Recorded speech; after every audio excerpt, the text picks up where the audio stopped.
I want to speak to somebody this morning. I don't know who the person is, but just listen to me closely. You see, dreams are good, but they can only come to reality if you walk towards them. Now, this is a story about me. When I was 10 years old, I went with my dad to a bank in a place called Akpakpava in Benin City. We drove into the bank and we went in. When we got into the bank, I loved the ambience of the bank. I loved the dressing of the bank staffs. I loved the professionalism that it displayed. Even though, as at that time, bank was more of an analog banking, but I like it. I want to be there. Then, when my dad was done with his transaction, we came back into the car. And while we were going, and I told him, I said, Daddy, I want to be a banker. And he only said a statement to me, which I will never forget. He said, take your studies serious. And from that day, my life turned. I began to do something different in school, try to read extra and all that. Then I finished my primary school. I went into secondary school. So when I got to my SS3, I had a problem. I couldn't enroll for my WAEC. Now, if you think you have a dream and problem will not come, it's not true.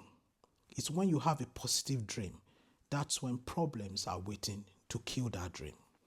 So I couldn't enroll for my WAEC.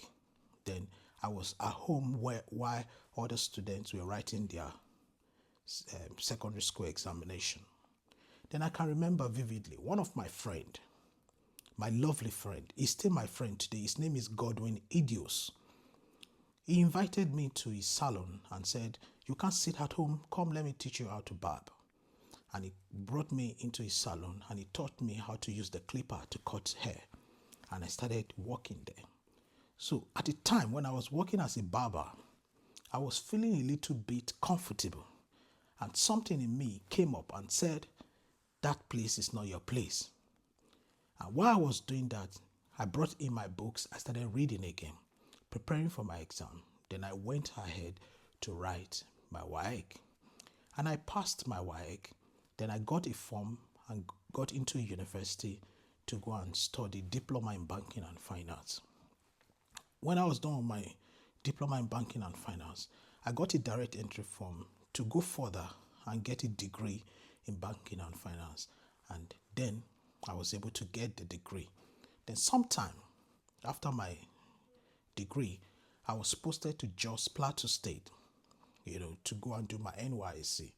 So when I got to the camp, the orientation camp, I saw a lot of banks around. They came around to open accounts for corpers.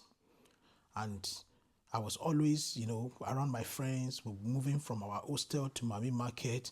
Coming, we pass through the bank vicinity, their tent. And there was this lady who saw me. She works with Diamond Bank. She said, there is something about you. You have these characteristics. I said, what? She said, empathy. You know how to convince people. You know how to, listen. You have a good listen characteristic. I said, oh, really? She said, yes. She said, I want you to work with Diamond Bank. I said, okay. I said, that time I've not even heard the bank's name, but I said, okay. And she said, bring your CV. I gave her my CV. And she went back to the bank. They were having their monthly MPRO and she blew my trumpet. I don't know her from anywhere. No phone number. I don't have anything. And she blew my trumpet. And the group head, as at that time, asked her to give me some account opening package to open account, from corpers in camp. And I distributed this account opening package, convinced my friends. I was able to finish the account opening packages within two days. And I returned it back and they opened those accounts. And during when we were completing our orientation, our passing out parade, I saw that I was posted to Diamond Bank, Bukuru branch in Jos. So while while we were now serving as a copper in the bank, I took time to make sure that I study every product of the bank. You know, most of the banks have the same product, but I took time to study the Diamond Bank products so that I'll be able to sell those products properly when I get into the streets, into the market, you know, and I was able to ground myself properly in those products. So when we go out to sell, I'll come out, sell, bring in customers to the bank and all that. So at the end of the service year, I became one of the outstanding, you know, copper who served with the bank. And the three of us who served at Bukuru branch, we became the best team in Plateau State, in Jos precisely. And we were all retained to work in the bank. And that was where my banking career started in 2008. And from there, I was able to work with the bank in different branches across Nigeria, you know, till 2015. In 2015, I moved to Fidelity Bank, where I was to work in operations, and I worked with the head of operations.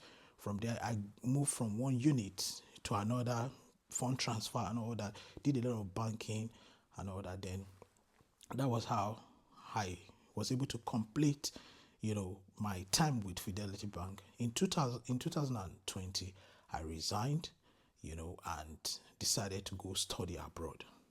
So now, this is a short story about my banking career, just because I dreamt, and not dreaming and living the dream. I dreamt and I walked towards it. So if you're listening to me, if you're privileged, some of my colleagues who work together, who we serve together in the bank, who knows me, they will know this story very well, right? If you are privileged to hear this story, I just want to encourage you today that you should dream, but don't just leave it at dream. Walk towards your dream and you're going to achieve success. I love you guys. If you know you love this story and this story made meaning to you, please share this video, like it, repost it, and follow me for more updates. And I will see you guys in my next video. Peace and love.